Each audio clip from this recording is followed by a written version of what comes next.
Hello, everybody, and welcome to the first installment of the Managing in Times of Change and Transition webinar series. I'm Vanessa Laurel with Capacity for Health, and I will be the facilitator for today's session. We have a few housekeeping items to go over before we begin, so bear with me. All participants are currently on mute. If you haven't done so, please go ahead and enter your access code and PIN so that you can hear us and participate fully in today's webinar. When you dialed the conference call number, you were prompted to enter your access code, and then the system prompts you to enable audio controls by entering your PIN. You can find all of that information on the right-hand side of your dashboard under audio. To participate in this webinar, if you have any questions, feel free to use the questions chat feature. And during any of the discussion sections, we're actually going to have a discussion section at the very end, so please hold all of your questions until the end. But please note that you have to enter your access code and audio PIN in order for me to unmute you. Also note that the webinar will be audio recorded and published on our website at www.capacityforhealth.org. This webinar is hosted by Capacity for Health, a project of the Asian and Pacific Islander American Health Forum with offices in San Francisco and Washington, D.C. We are funded by the Centers for Disease Control and Prevention to provide free trainings and webinars, one-on-one tailored capacity building assistance, and resources in 3 main content areas. Today's webinar falls under the Organizational Infrastructure and Program Sustainability category. We also do work in other areas such as evidence-based interventions and public health strategies and monitoring and evaluation.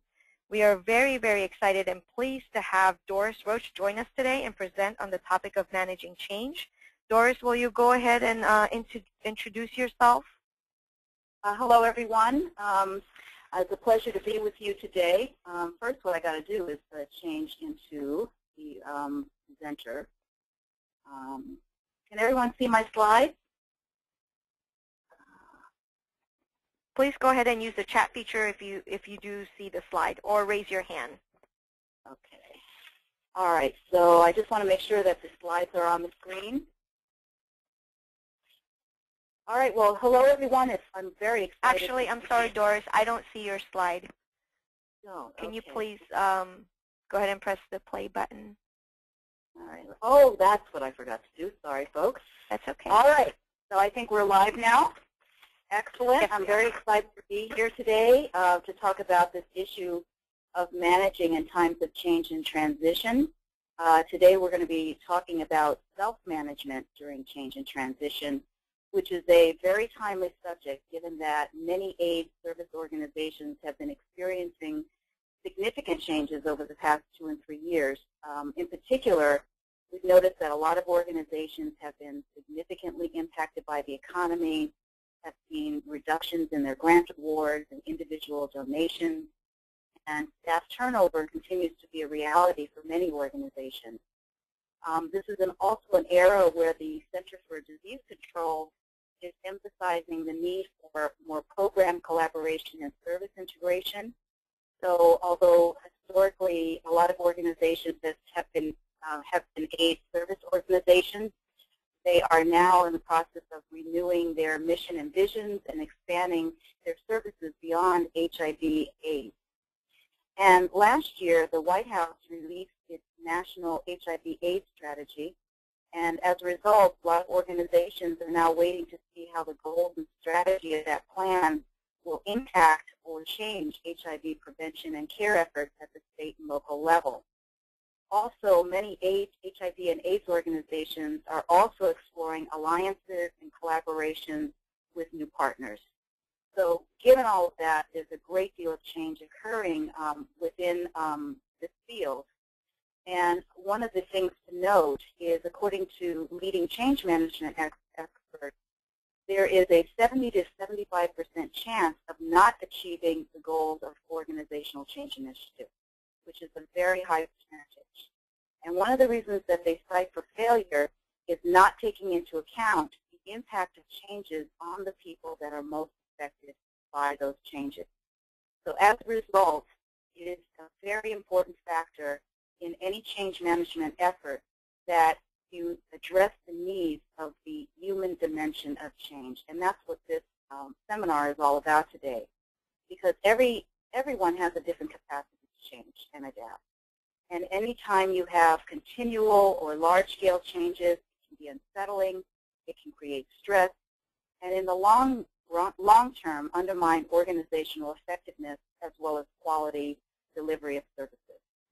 So before we go on to the specifics of today's webinar, I have a couple of polling questions that I'd like to turn that over to Vanessa to help us with. And the first one is, first, are you experiencing any organizational change? So if you could just answer yes, no, maybe, don't know, ongoing. And what I'm anticipating is that you may be experiencing change in some level. And so while we're waiting for that, for those numbers to come in, let's see. So Vanessa, are those polling answers in yet?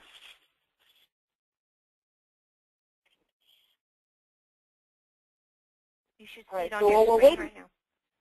Yeah. Fortunately, I can't see the polling questions. Are you not able to see the quick poll results?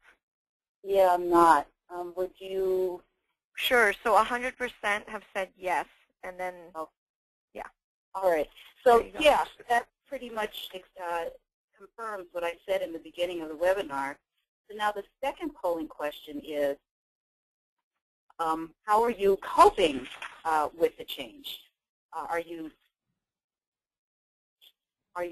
coping well with the change and thriving with the change? Are you feeling an up and down kind of reaction to the change?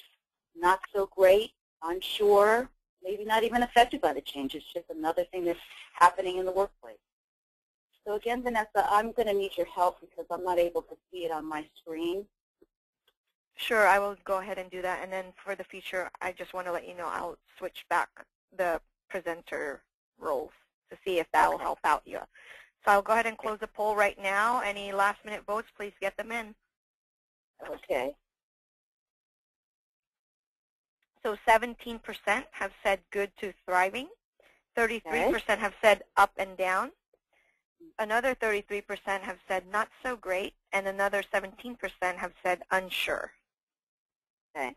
And so this is pretty typical of any change effort. You're going to have different reactions to the change effort. And that's one of the things that I want to emphasize in today's program.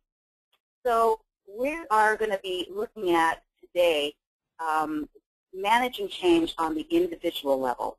There are going to be a couple of follow-up webinars looking at managing change from a team and managing change from an agency perspective. But today we're going to look at personal change and how it's important as a factor in preceding any organizational change.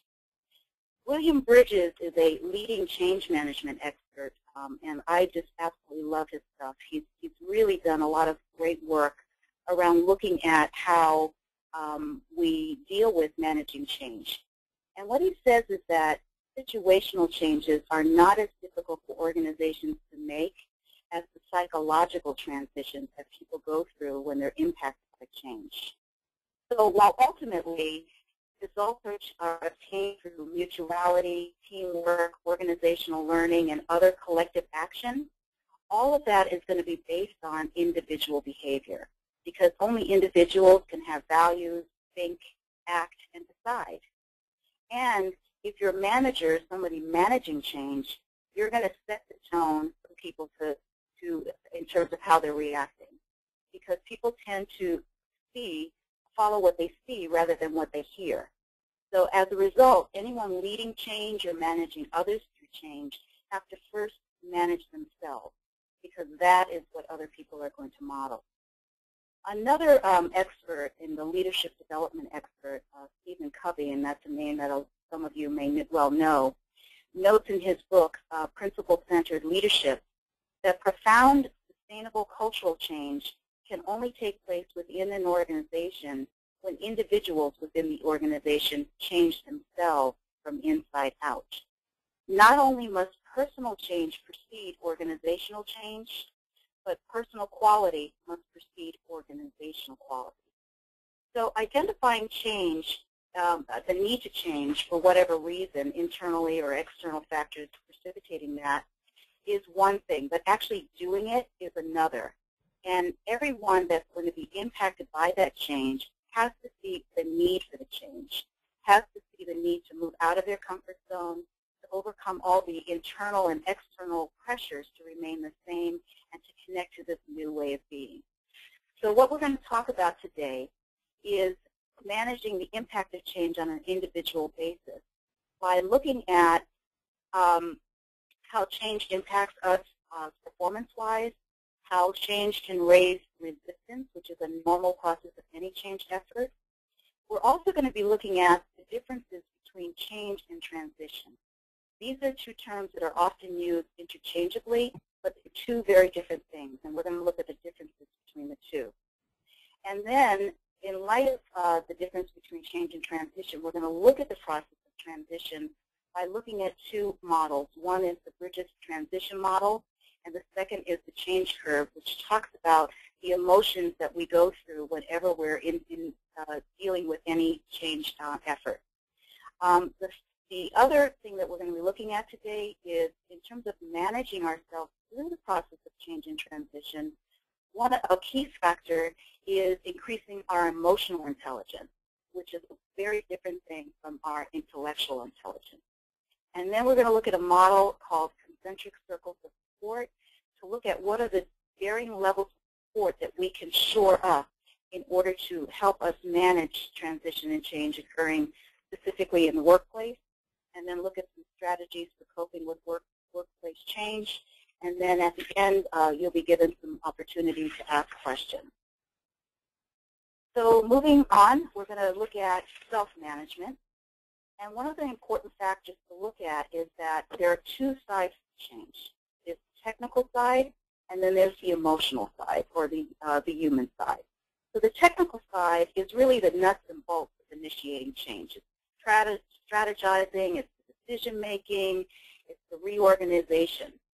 With the human side, it's about communicating the change, managing the change, and supporting the people that are impacted by the change. So let's look at some thoughts about change. A well-known management consultant by the name of Kenneth Blanchard identified 7 elements that are present in the face of any workplace change. The first thing he says is that change, it will be uncomfortable. People don't like to be moved out of their comfort zone for the most part. There's some people that thrive on change, as indicated by our earlier poll. But for the most part, people kind of like to have things stay pretty much the same. And as a result, in any change effort, as if you're being impacted by it, it's important to get key information about the change and what's needed and how it's going to impact you in order to reduce anxiety.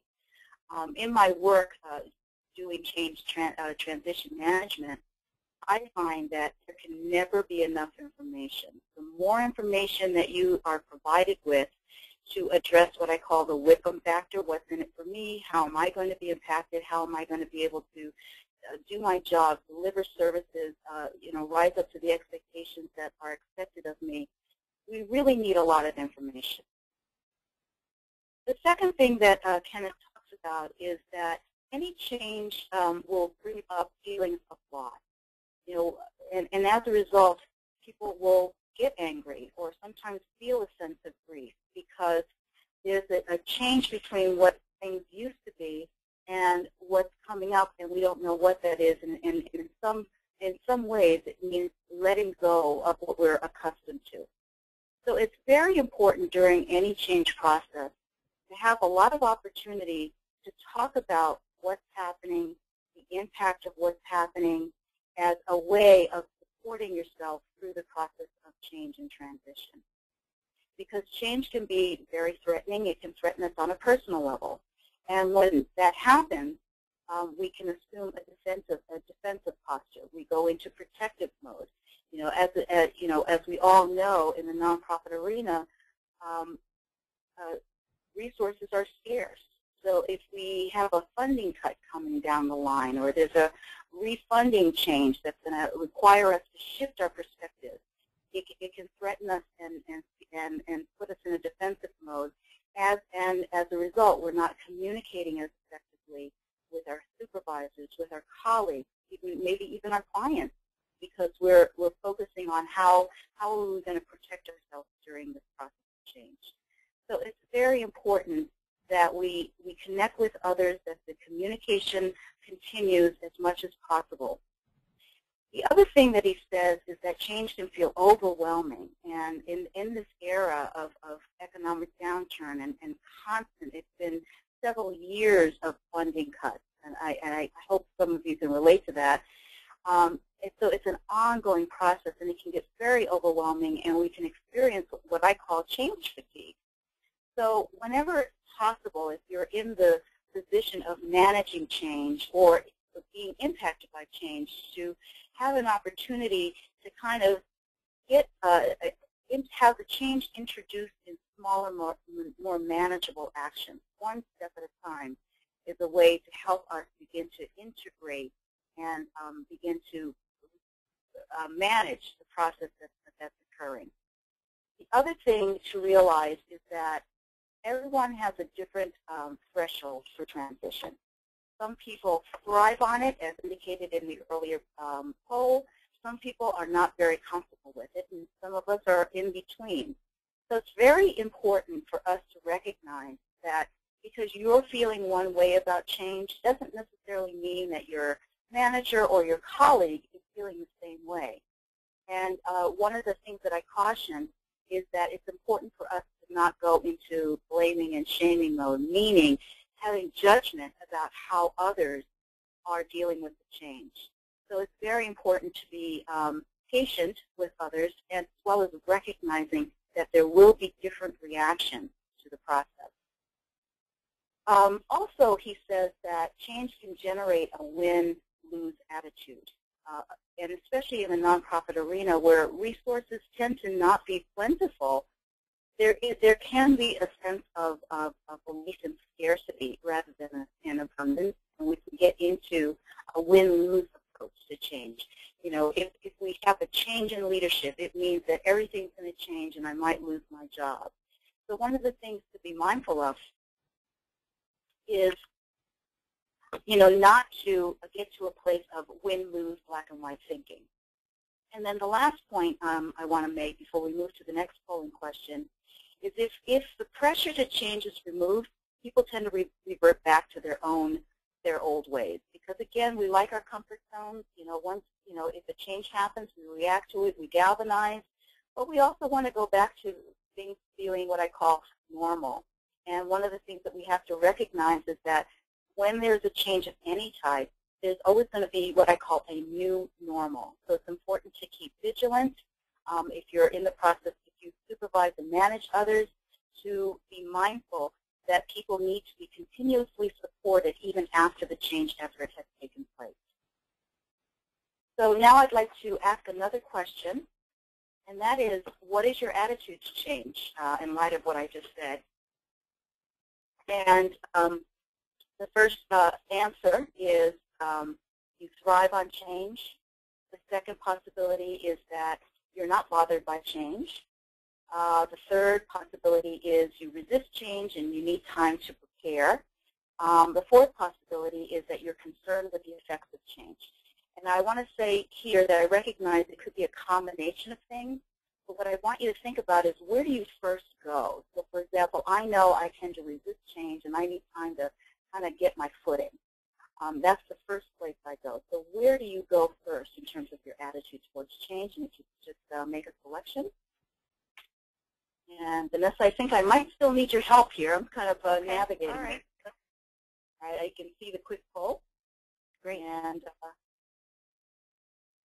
okay. All right, I'm going to go ahead and close this. So if anybody is thinking, please go ahead and make your selection now. Thank you. Okay. So a lot of you thrive on change, but the majority of you are concerned with the effect of change, which makes a lot of sense, especially if you haven't received enough information, especially if it's in a continuous process, which has been experienced by the nonprofit arena in recent years. So this is pretty typical. I see that nobody picked not bothered by change. So in one form or another, we're affected. All right, so let's see. So okay, I'm handing control back to you. Thank you. All right. Okay, so the thing to remember is that change is going to impact us. And as some thrive, most of us don't. Because the emphasis is, we get drawn into, oh my goodness, how is this going to affect my work?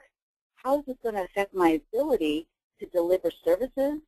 And as a result, our energy begins to shift from what we have to do at hand to what's going to happen, and anticipating, and anxiety, and fear. And as a result, our performance can be affected. The other thing to note is that change is an inside thing. So as I said earlier, we each have a different capacity to change, so that some of us, as indicated by the recent polls, 37%, we thrive, but the 67% don't. So it's important to recognize that everyone's comfort zone is unique. So what may be safe for one person might strike fear into the heart of the other. Changing an office space or work patterns or a new manager might be disorienting for others, and for some might be, wow, this is great. There's a new thing that's happening here, and I'm really open to the new possibilities. So what I want to say is, no matter where you are on the spectrum, one of the normal reactions is resistance. It's part of the process. And at some point or another, whether you like change or not, I am going to say that you will find yourself resisting in some form or another. And a lot of the resistance comes from the fact that a lot of us like predictability, like stability, even if we thrive on change in both our personal and professional lives. And we kind of tend to avoid those situations, for the most part, that are going to threaten our self-interest or our paycheck. And so when we're faced with changes to the status quo, it's very normal to resist change initially. And one of the things that I want to emphasize is that resistance in and of itself is not necessarily a bad thing. I think resistance has been given a bad name. Resistance can be bad only in terms of how we deal with the resistance, how we manage the resistance. And sometimes resistance can be very informative about what we need to do in order to shift. It could be we need to get more information. It could be the kind of change that's being implemented, or the decisions that are being made aren't necessarily the right ones. That's from an external position. From an internal position, resistance can mean, you know what, I'm moving into my comfort zone, and I'm out of my comfort zone, rather, and Doris, I need a little I'm sorry more. to interrupt, but can you please share your screen? Thank you. Oh, okay, sorry about that. There we go. Thank you. All right, well, thank you, Vanessa. All right, so resistance is part of the process. So resistance can stem from several things. Let's put that here. There we go. All right. Perceived loss, as I indicated, security, money, status, friends, freedom, fear, what's going to change here? Am I going to be able to keep my job? Is my staff going to stay on board even though the leadership is changing? There's also, resistance can also stem from the fact that people feel like, why are we changing again? Or we're making this change, but it's going to make things worse. We're not going to be able to perform or deliver in the way that we've been able to do so in the past. Or people feel like, you know what, I had no input in this decision-making process. Or the change was a surprise in some way. Or people don't feel confident that the change is going to succeed. Another important factor is sometimes people feel like change, the notice of change doesn't come quick enough. So I'll give you an example. of a team that I was working with, a leadership team, that unfortunately knew that there was going to be some significant funding cuts coming down the line. And instead of letting their staff know right away, they thought that it might be better to galvanize and restructure and come up with a strategy so that they could give their staff a concrete plan of action before moving forward. Well, what wound up happening is that the staff felt that there was something wrong, that there was something not right, but they had no information. And all of this was going behind the scenes. You know, the leaders were going behind closed doors and meeting. And then finally, when the information was released, there was a considerable amount of anger. There was a considerable amount of confusion because people felt that they were manipulated, that they didn't have a chance to process the information, that the plan of action had just been sprung on them. So as you can imagine, there was a considerable amount of stress and shutdown because the leadership lost trust with their staff as a result of delaying and acting in a way that they thought was going to be helpful, but really wound up doing a lot of damage and not in terms of not getting people on board with the change process. So the other thing that comes up, especially in the nonprofit arena, we have such heavy workloads.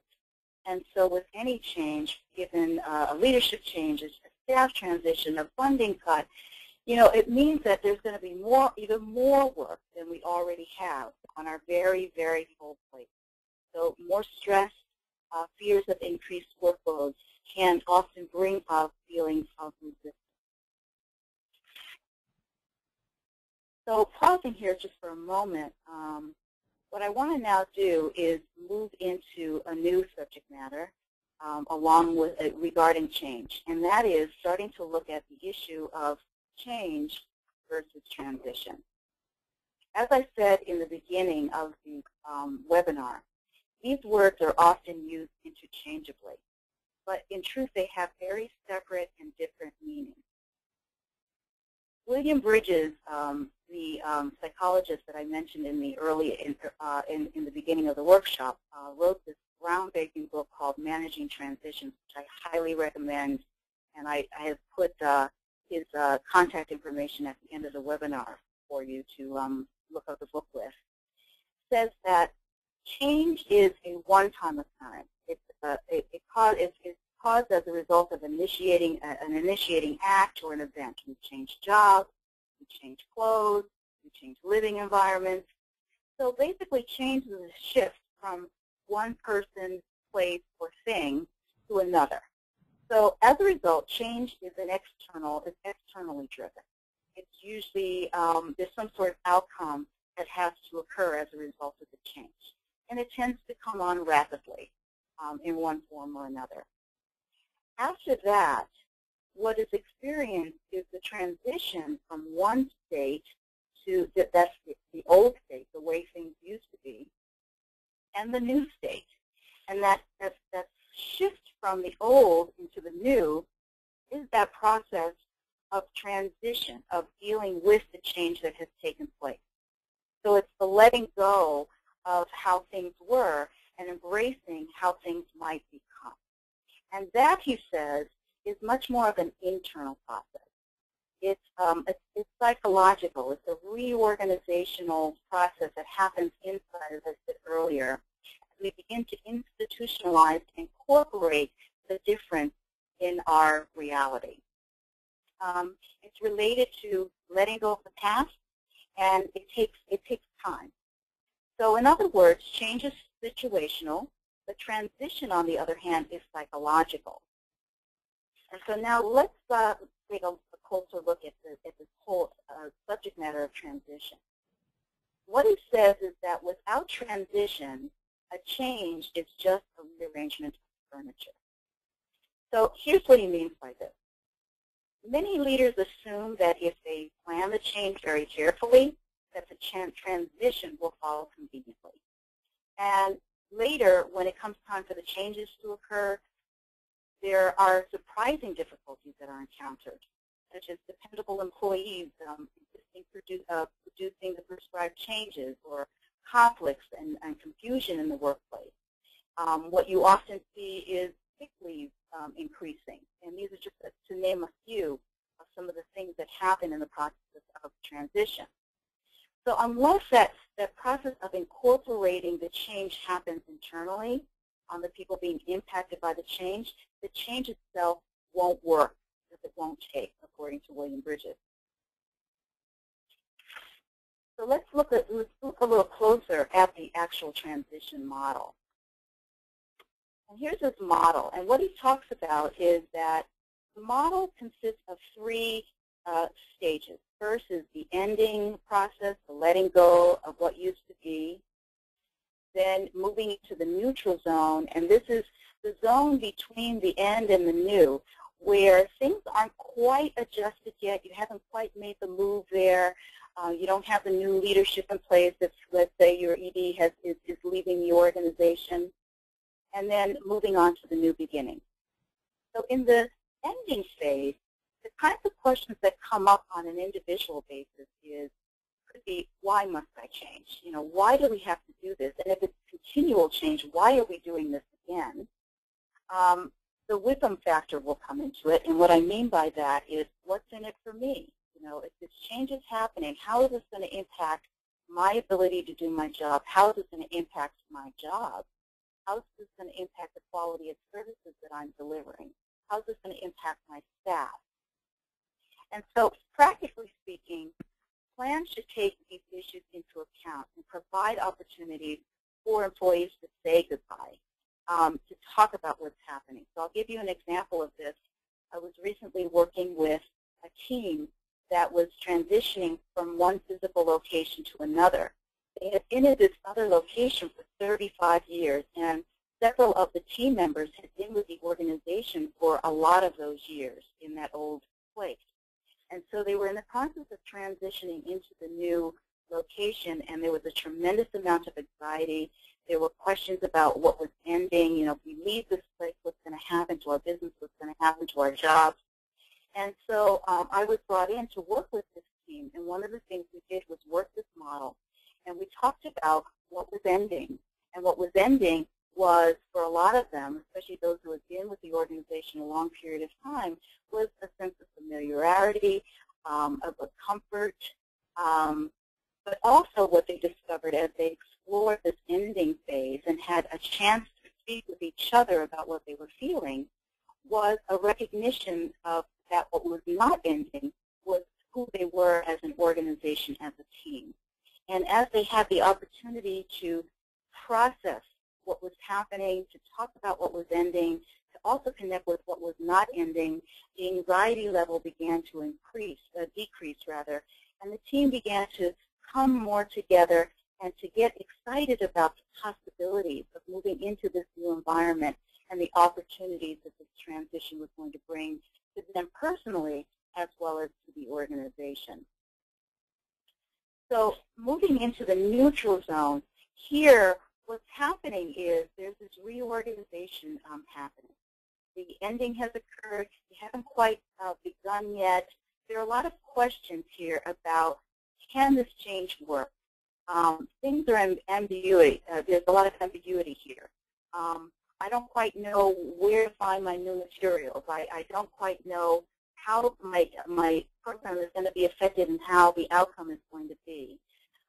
So here is where the resistance can rise, stress levels can increase, performance can also decrease because there's a lot of energy going towards adjusting to what's new and getting used to what has changed. And then eventually there is a movement into the new beginning. And this requires a lot of patience, a lot of creativity. It also requires an opportunity to have to speak about what's going on, to provide feedback about what's working, what's not working. So on an individual level, having access to your manager, having access to the executive director, even having access to your coworkers and having an opportunity to talk about the shift, the change, and what's working and what's not, and maybe coming up with some creative ideas to make it more effective is very, very important. And then eventually, as we move into the new beginning, this is where the change becomes institutionalized. This is where we begin to adjust to what I said earlier, our new normal. And here is where we begin to explore more deeply, where do I fit in? How do I get started in this new reality? And it's also a time to celebrate successes and to reinforce the new normal, the new reality, the new vision of the new executive director if there's been a leadership change, for example. So I'd like to pause here and ask another question. And Vanessa, I'm going to need your help here. And that is, in light of the fact that I think all of you said you're going through some change, is to reflect on what phase of transition are you in? Are you in the letting go phase? Are you in the neutral zone phase? Are you in the new beginning? So where are you as your organization is transitioning? Just to get a sense of where you are on that spectrum. And then, Vanessa, I'm sure you're going to show the results there. Yes. Okay. I'm going to go ahead and close the poll, so please go ahead and make your final selections. Thank you so much. I think I'll remember to press. Okay. So a lot of you are beginning anew. So there are a lot of opportunities that are emerging for you in that new beginning phase. And about a quarter of you are letting go. So you're just at the beginning. And no one, interestingly enough, is in that neutral zone phase. Okay. So, Vanessa, are we going to close the poll now? And then I can move on to, there we go. Great. And do I have to type this? So can everyone see my screen? No, not yet. Okay. So I can't, I don't see the, there we go, the play button. Awesome. Excellent. All right. So given that the majority of you are either at one end of the spectrum or the other, I'm going to talk about just what happens from a change curve perspective, the emotional perspective between the ending, the neutral zone, and the new beginnings, just to give you a deeper dive of this transition process. So let's see here. Next slide. There we go. All right, so what you see in front of you is what we call the change curve. And basically what it represents is the fact that change is never smooth and easy. It involves a lot of turbulence for some of us, not all of us, but for some of us. And it's not a straight line. So no matter where you are on the process, and you all indicated you were either at the beginning and ending stage or the new beginning stage, at any point you can be at any place on this change curve perspective. So what I want to say, give you a little bit of background. The change curve was based on the work of Elizabeth Kubler-Ross, which some of you might be familiar with. She was a Swiss physician researcher who did seminal work on the grief process and wrote a book in 1969 called On Death and Dying. And what she found is that people that were going through the dying process typically went through 5 basic stages: denial, anger, bargaining, depression, and acceptance. And I'll talk a little bit more about this in just a moment. And it was pretty consistent. And what has happened in the organizational development field is they found that her work had applicability to the workplace, and in particular when people were going through change and transition. And as a result, her work has been integrated into what we're now looking at, the change curve. So let's go through that process here. So translated into the change management world, these stages might look like this. So once we find that something is ending, and 37% of you said something's ending, one reaction might be denial. You know what? This isn't happening, or if it's another kind of change, it's not relevant to my work.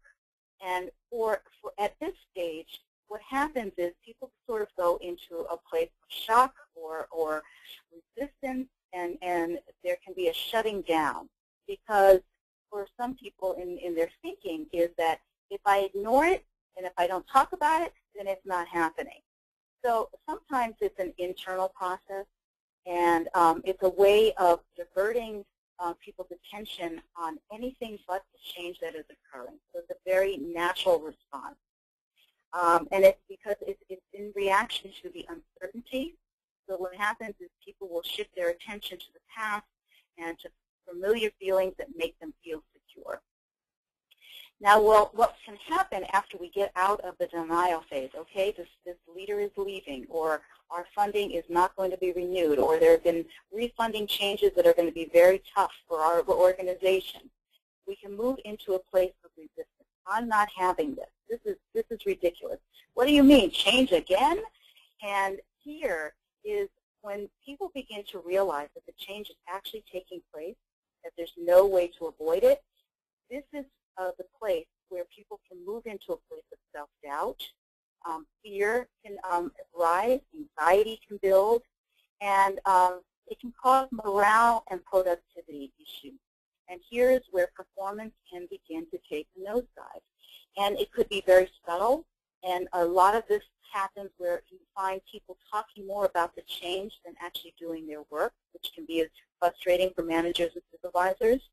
But just internally, you might not feel as motivated to do what you're doing because when the anxiety is building, it's like, okay, how am I going to deal with this yet again? How am I going to how am I going to be impacted by this? The other thing that could happen in the workplace in terms of just how we're managing change at this level is arguments might escalate. We might find ourselves feeling more anxious than normal or touchy, and people might be more snippy in the workplace that haven't been in the past. Blaming each other, not as cooperative as with one another as they used to be, is some of the ways in which colleagues in the workplace can react in the face of change that's happening. So as we move from the endings and begin to realize, yes, this change is happening and moving through the resistance, and at any phase these emotions can come up, we're going into the neutral zone, which a lot of you said you're not in anymore. We can start to become a little bit ambivalent, like, we have to do this. I'm not so comfortable with this. I really don't care. It's not going to affect me. But internally, we really are feeling like it has an impact. There could be some skepticism. And then as we kind of work through understanding what the change is going to mean for us individually in terms of the work that we're doing on a larger scale, as we move towards the new beginning, that is where we begin to explore what are the opportunities here. Could this change work in my favor? There could be an opportunity for me to maybe even get promoted or shift how my program is structured so that it becomes more effective. Now here, between the neutral zone and the new beginning, I have the word impatient. And for some of us, it can occur where we feel impatient with the process. This is not happening fast enough. Let's get on with it already. We've been making changes upon changes upon changes. Let's move on. And that's also a normal reaction as we're moving towards the new beginning. And from that sense of impatience and acceptance, we begin to see some hope. Okay, I can see how this might work. Oh, okay, my job is not going to be eliminated. I'm going to be okay. I'm safe. And now there's some new opportunities for me to grow in my current position. Or, okay, my staff is coming along with me and we're moving in the right direction. It's going to be okay. And then eventually we move to, hopefully, for the most part, a place of commitment. It looks like this is going to change. This is going to work. This is where productivity will begin to increase and confidence is restored as people begin to feel more in control as they settle into their new roles, and activities return to what I call the new normal. All right, so in light of that, I have another polling question, and that is, again, Vanessa, I'll need your help here. So where are you on the change curve? In light of what I've talked about, are you in a place of denial? Are you maybe frustrated about what's going on? Would you be feeling a little bit of ambivalence, skepticism? Is there some measure of acceptance? Are you moving more to, and some of you said you're at the new beginning phase. Some enthusiasm about what's happening and what's coming down the pike. So what I want to say as you're entering your responses is that moving along this change curve is not a smooth process necessarily. It's not an A plus B plus C process. You can experience any of these feelings at any point during the change process. So I see that okay, so about 20% of you are feeling anger, but a lot of you are feeling excited about the change. So there you're seeing I'm anticipating that you're feeling the opportunities that are emerging through the change, because sometimes change can be a very positive thing. Okay, so Vanessa, you're going to close out the poll? Okay, awesome. All right, so we've talked about change and transition. We've talked about the kinds of emotions that can come up as a result. And now what I'd like to do is move into... Doris, can you please show your screen? Thank you. I was getting ready to do that. Oh, okay, thank you. Sorry about that. No problem. All right, so now what I'd like to do is go into how we can help ourselves manage change. And for those of you that are very enthusiastic about the change, and others that are kind of struggling with the change, this part of the webinar can be useful as well. And here's where I want to talk about the difference between what we call EQ, which is emotional intelligence, and IQ. And the way that it's defined, which I really like, is intellectual intelligence, or IQ, defines how smart you are. Emotional intelligence defines how well you use what smarts you have. So let's talk a little bit more about EQ. It's a relatively recent behavioral model, which some of you might be familiar with, and it rose to prominence with the publication of the book Emotional Intelligence by Daniel Coleman. The early origins of emotional intelligence was developed back in the 70s and the 80s by several psychologists, Howard Gardner at Harvard, Peter Salovey at Yale, and also Jack Mayer did a lot of work in this arena. And what Daniel Goleman did was take all of that research around EQ and how we use our intelligence and caused us to rethink the definitions of intelligence and look at the more functional aspects of intelligence from an interpersonal and personal strength point of view. So emotional intelligence is a different way of being smart. It includes knowing your feelings and how to make good decisions, how to manage your feelings well, how to motivate yourself, how to maintain hope in the face of frustration, how to exhibit empathy and compassion in the face of how the others around you are managing change, interacting smoothly, and also managing your relationships effectively. So emotional intelligence has become a very increasingly relevant factor in managing change and transition, because as we look at our emotional intelligence, it's a way of helping to understand our behaviors, our style of managing change, our attitudes, how we manage others in the face of change. And those that have, through the research, that have high levels of emotional intelligence tend to have an easier time navigating through change. So there are two aspects of emotional intelligence. There is personal competence, and that is how we manage ourselves. And there's the social competence, and that's how we manage the relationships around us.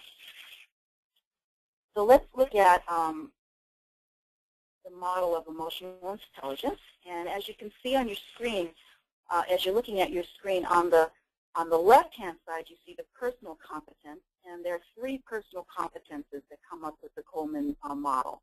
There's self-awareness, self-regulation, self-motivation, and then on the right side of your screen, there is the social competence, how we manage relationships with others, so our social skills and our social awareness skills. So let's look at each one of these components separately. The first one is self-awareness.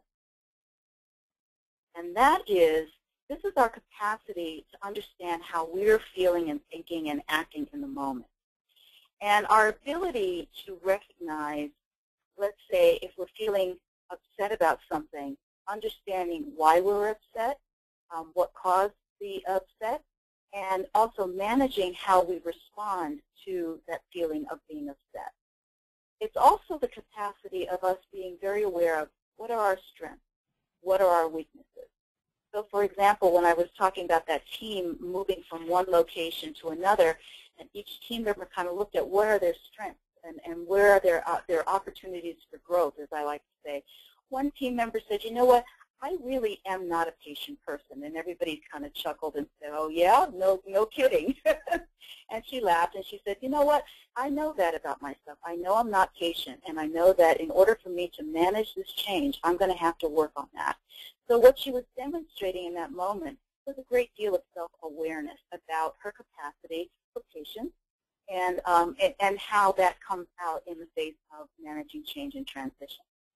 So people that have a high level of self-awareness are able to show a sense of humor and perspective about themselves, just being able to laugh about yourself, you know, in terms of, you know, our fallacies as a human being.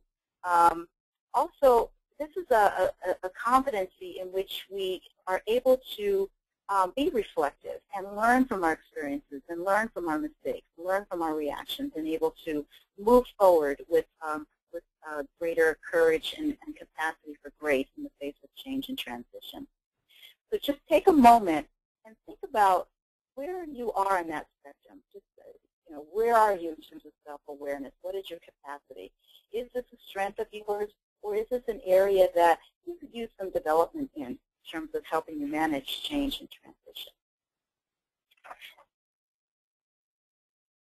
The next personal competence is what he calls self-regulation. And this is where, okay, we know how, if we have a high level of self-awareness and we know how we're feeling in the moment, it's how do we manage those emotions and impulses, especially if they're disruptive within us, in terms of how we interact with others in the workplace. So people with a high level of self-regulation are able to stay composed, are able to stay calm, are able to stay focused under pressure, even though they might be feeling anxious and full of anxiety. They're able to admit their mistakes, and they're able to hold themselves accountable for meeting their objectives, especially when people are under pressure regarding change in the workplace. So think about yourself. What is your capacity for regulating and managing your own responses to change and transition? Is this an area that you're strong in, or is this an area that you could use a little bit of development? And just being honest with yourself. We're not sharing our responses. The next competency on the personal competency landscape is self-motivation, and this is our capacity to continuously improve the performance. In the face of change, let's say there's a programmatic change, refunding changes, and we have to change our intervention to be able to okay, go out there and get the kinds of resources to implement the change in a successful way, to set challenging goals, to take calculated risks, to also feel connected to a sense of purpose and the larger mission. So it's not just about me, it's about how is this going to impact the quality of service that I'm providing, and to be motivated to make the kinds of changes that need to be made without being told to do so, without being specifically directed. This is a competency where people are they take initiative.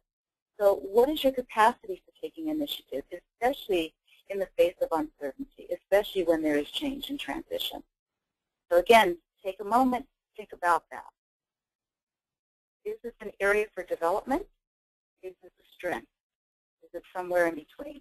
Again, this is personal information in terms of helping you begin to think about what do I need to do to shore up within myself in order to more effectively manage the change and transition occurring in the workplace. So now we're going to move on to social competencies. And the first one is social awareness. And this is the ability to be connected to what's happening outside of ourselves, how other people are feeling and thinking, and what needs might be in need of around us. Here is where this is a competency where there is a sensitivity and understanding to perspectives, especially when there's conflict in the workplace, especially when there's uncertainty about change and there's anxiety.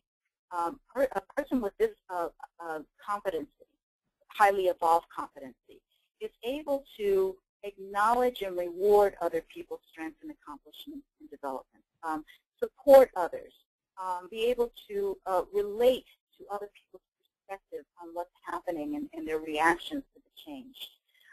Also, this is an intelligence where you're very evolved in terms of the emotional clues. And this is an intelligence where someone can listen really well, listen and also hear really well. So again, think about yourself. What is your level of social awareness as an emotional IQ, emotional EQ? Is this a strength? Is this an opportunity for growth? Somewhere in between. And how can this help you in your change effort? The next is social skill, and that's the ability to get other people on board. This is what I call the professional networker kind of skill. This is the skill where people are able to get other people to join forces, to galvanize resources, to think outside the box in terms of how we can come together to assist one another. This is the type of skill that is demonstrated in what we call a change catalyst, someone who is able to remove barriers and also challenge the status quo, but champion others to get on board and move forward with the change that needs to happen. So again, is this an EQ that needs to be developed within you, or is very strong within you, and how can you use this to help with the change effort? So let's talk a little bit about strategies for improving IQ. The good news is that emotional intelligence can be taught and it can be developed. And there are a lot of tests and books available to help you do that. And I have a couple of resources at the end of the seminar that you can refer to, as well as some websites you can go to for more information. So the first strategy is to observe how you react to people. So here, it's not about judging yourself here, but do you tend to rush to judgment before you know all the facts? Do you tend to stereotype, or do you tend to give people the benefit of the doubt? So here is where looking honestly about at yourself and how you think and interact with people will be very useful in terms of helping you to make the kinds of shifts and changes within yourself in order to manage the change and transition in a more positive way. The second thing is to look at your environment. How do you react to your colleagues? Do you tend to share the glory, or do you tend to kind of hog all the attention for yourself, or somewhere in between? Here, in terms of managing change and transition, it's really about how can you come together more effectively and collectively so that everyone is galvanizing resources on the same page in order to help move forward towards this new beginning in a positive way, or end successfully and manage that transition between that neutral zone successfully. And this is how do you work more effectively together. The third thing is doing a self-evaluation. What are your weaknesses? That's why I ask the question after each section. You know, are you willing to accept that you're not perfect? None of us are. Where are those places that you can grow? And have also a sense of humor about, like that woman I explained having knows that her issue with patience is really at issue there. It's about the courage to look at yourself honestly. And when you do that, it can help you begin to change your perspective, make adjustments. I really do believe knowledge is power. And if you have knowledge, then you can make different kinds of decisions. And then that moves to the next strategy, and that is examining how you react to stressful situations. I said earlier, I know I tend to not like change, and initially I put up all kinds of resistance. I know that about myself, and I take responsibility for it, and I try not to react in the moment because I know that's where I go first. So being mindful of where you go first, again, knowledge is power, and you can make different kinds of decisions, which is about taking responsibility for your actions, responsibility for how you're reacting. If you're feeling resistance not being good or bad, just being aware, I am feeling resistance. What can I do? How can I help myself in order to move past this resistance? And that could include getting more information, getting support. So I'd like to stop here and then move into this whole issue of support. And we're going to transition into this model of concentric circles of support. Concentric circles of support is based on the image of, if you can imagine, when you drop a drop of water hitting the surface of a still pond, there is a ripple effect. And in the middle is the greatest point of impact. And as the ripples move out from the central point being the strongest and the outer edges of that ripple being the weakest point of that impact. So following that image, when we look at concentric circles of support, the strong relationships are at the core, or our inner circle. Those people that are the most stable and consistent sources of support. The weak and undeveloped relationships are at the outer edges. They're the ones that provide assistance but are indirect and but still useful in some ways. So it's important when we're going through change and transition to seek support from others in order to help us feel stronger and better during those times. What I'd like to do is go through each concentric circles of support for you to begin to think about where are you strong, where are the weak links, and what can be shored up as a way, as a strategy of managing change and transition. The first is the anchor, and that is at the closest to our central part of the concentric circle. This is our circle of intimacy. These are the people that are closest to us. These are the trusted colleagues that you can go into their office, close the door, and say, I'm having a really tough day today, and you know that what you're saying is going to be held in confidence, that it will not be shared, you would not be judged, and you'll be supported in that moment. These are the people that we want to contact when we are most in need of support and encouragement. So asking yourself, do you have anchors in the workplace? Or is this an area that needs to be developed? And if you don't have anchors in the workplace, outside of the workplace, where are your anchors? And seek them out. The next level of support are our allies. And these are the people that don't quite make it into the anchor circle, but they're also trusted confidants. People that we have shared values with, you know you can go to for resources. You would confide in them, and you know that they would stand up for you and support you, especially if you're saying something that isn't popular. This is the colleague that will stand by your side and back you up. It could also be a manager who you know is going to tell you the truth and be transparent with you. So who are your allies? Are there strong connections in this circle?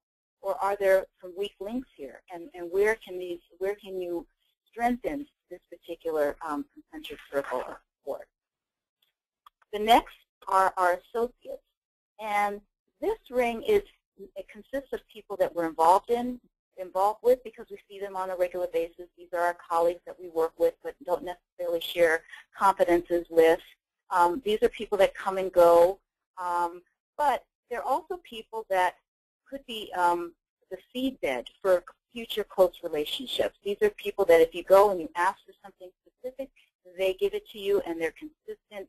They're people that you can depend on, but they're not necessarily people that you would share exactly what's going on. So here, are there strong connections here? Are there connections here that can be moved into the ally or anchor circle?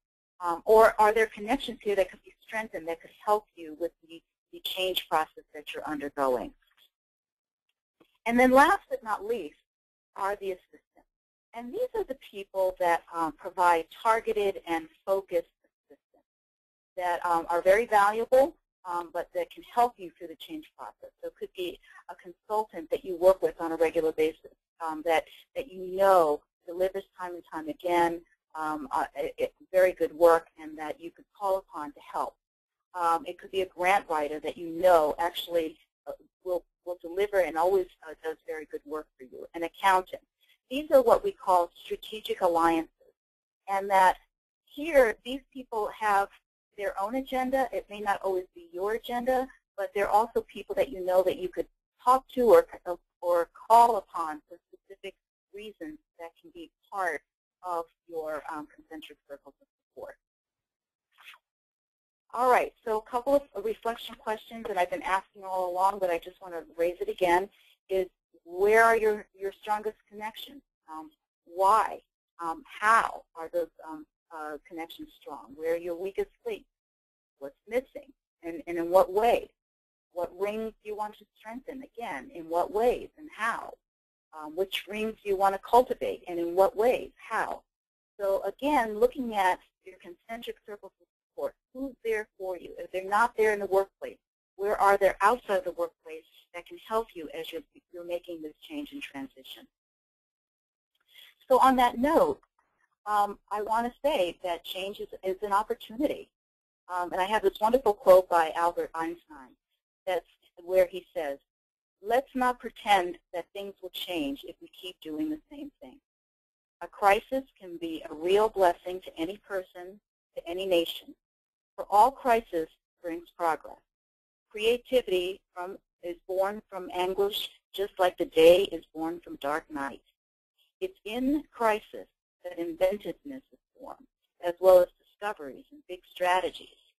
Who overcomes crisis overcomes himself without getting overcome.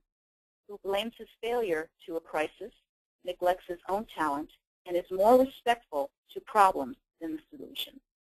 So I want to end on a positive note that change provides us with opportunities to move forward. As hard as they can be, it's really important to look at what are the opportunities here to grow, to change, to develop, to get new training, to maybe reorganize staff in such a way that you're organizing, you're delivering services in a much more efficient and effective way. So once you've adjusted to the initial change, here is the opportunity to start exploring opportunities that can work and to think about the possibilities and options that you have. So I want to talk about some strategies for managing change, and there's a wonderful article that I have in the resources list that kind of summarizes this as well. The first thing is to remember you're not alone. Everyone around you is going to change. They might not be showing it in the way that you're showing it or experience it in the way you're experiencing it, but to move out of, oh my goodness, this is just happening to me, to it's happening to us, and how can we support each other through the change is a significant strategy. Acknowledging your reactions and feelings, which is why I spent so much time talking about the change and transition and the change curve. You know, being aware that at one point you might be feeling anger, and another point you might be feeling exuberant about the change. It's all a very natural process, but it's important that you acknowledge how you're feeling, find an outlet that's constructive and positive, and having a positive attitude about the change. Another thing to recognize is that we've all gone through changes. We've all gone through difficult changes. So look back on those past changes. How have you managed them in effective ways? Go back and use those tools within yourself and externally to help manage the change that you're currently undergoing. Look for ways to help others. Sometimes when we're going through change, we can only kind of focus on our own needs. But if we reach out and help others and support each other, it's another way of normalizing and reducing anxiety. As is talking with your manager, getting as much information as you need in order to shift, and also taking good care of yourself. I cannot emphasize this enough. When we're feeling a great deal of anxiety, we tend to neglect ourselves physically, and if we do that, it affects our work, it affects our ability to interact with others in a positive way, it affects our ability to navigate change in a positive way. So this is a time to take good care of yourself and to seek support, to talk about what's going on so that you do not feel that sense of isolation. All right, so we're at the end, and we have about 15 minutes to address some questions. I just wanted to say, basically, this is what we've talked about today. We've talked about the impact of change at the individual level. We talked about the difference between change as a situational situation to transition being more of a psychological process. And through that, we looked at the Bridges transition model, the endings, the neutral zone, and the new beginnings, and the change process in terms of the emotions that come up as we're going through that curve.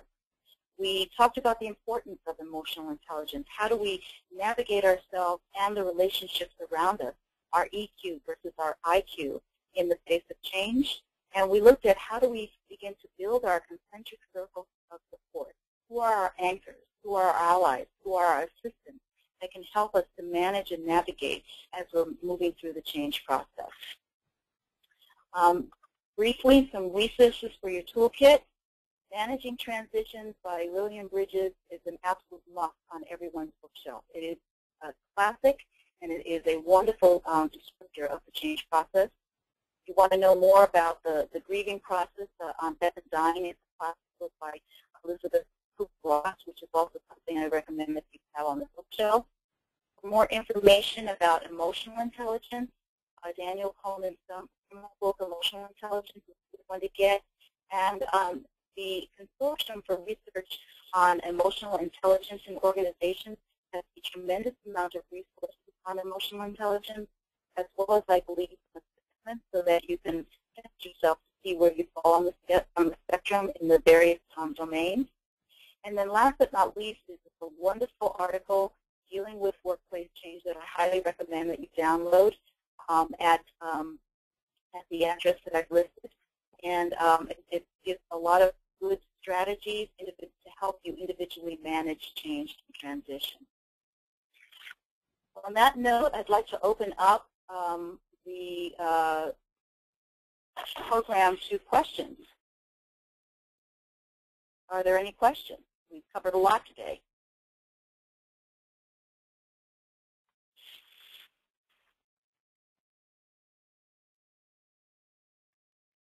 Just to let you know, in order to actually ask a question, please go ahead and use the chat feature, questions feature on your dashboard, your GoToMeeting dashboard, or if you have entered your access code and PIN code, I can go ahead and unmute you.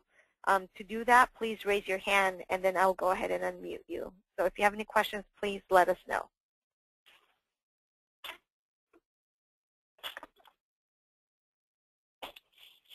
Yeah.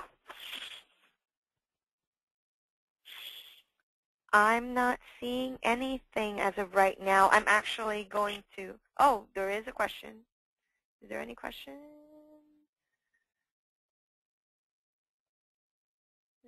No, I haven't. I don't see anything right now, but I'm going to go ahead in the meantime, wrap things up on my end, if you don't mind, Doris. Okay. And then we could go ahead and field questions right after this. All right. So I hope you can all see my screen. I want to let you know that the slides, resources, and a recorded version of this webinar will be available on the Capacity for Health website at www.capacityforhealth.org. You can also find and register for upcoming webinars and trainings by going to the upcoming trainings and webinars page on our website. Of course, feel free to contact us for any of your capacity building assistance needs. You can do so by phone, 415-568-3308, or email us at c4h@apiahf.org. One of the many ways that you can also keep in touch with us is by signing up for a mailing list listed here. And as I mentioned previously, we are funded by CDC to provide free capacity building assistance in a number of different areas. Thank you, everyone, for your participation in today's webinar. And as I mentioned to you before, Doris will be staying on for a little while to answer any additional questions you might have. Thank you and have a wonderful day.